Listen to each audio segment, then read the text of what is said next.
Now, this was the positive side. Let's look at some of the problems that could happen with Nio. One, if you look into the market cap, it's very high with regards to the amount of earnings, the amount of revenue it's bringing in. But look into it. The market cap is sitting at about 72 billion. And if you see all these other companies, you have Tesla, which is sitting at about 700, almost close to $1 billion, where it's only producing 200,000 vehicles. Now, people are thinking about the future growth, the future aspect, and that's where the market price is coming into. You have Toyota, which is a legacy company, which has established itself. It has a strong moat around itself, and it's coming out with about 2 million vehicles, 2.5 million vehicles in that same quarter, and its market cap is only about $293 million. Same thing, you have Volkswagen, you have, you're talking about billions, I'm sorry. So it's 702 billion, 293 billion, you have 102 billion, Volkswagen, which is 2.5 million. And then you have all these other companies which are churning out a lot of vehicles on a quarter to quarter basis.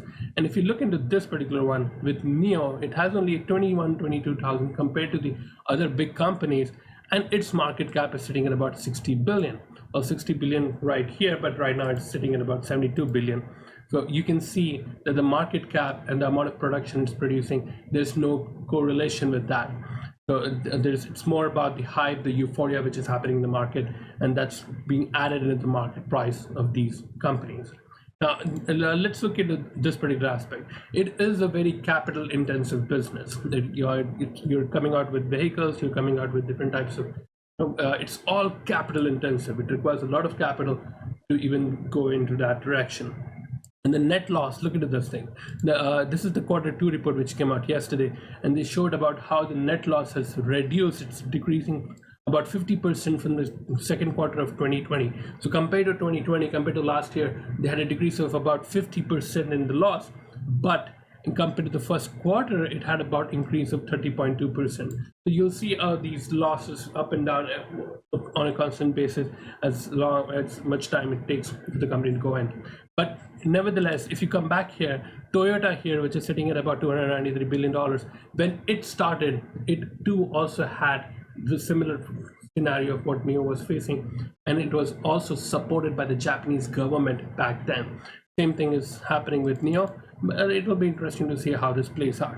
Now, this is a video which came out very recently on this channel by Brian Feroldi. The link will be in the description, and they gave a good summary of all the the bull and the bear scenarios. And there are some points which are very interesting.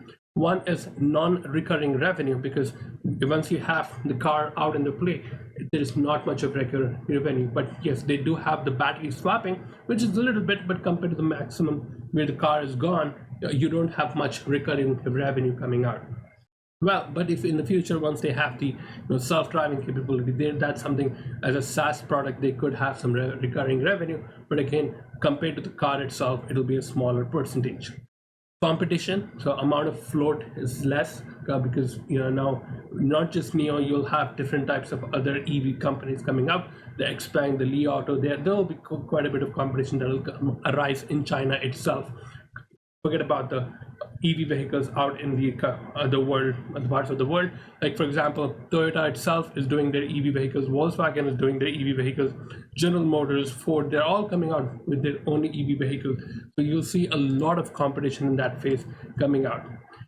They are located in China. They're talking about this could be a geopolitical, I don't know much about that, but it could be a risk, according to these gentlemen.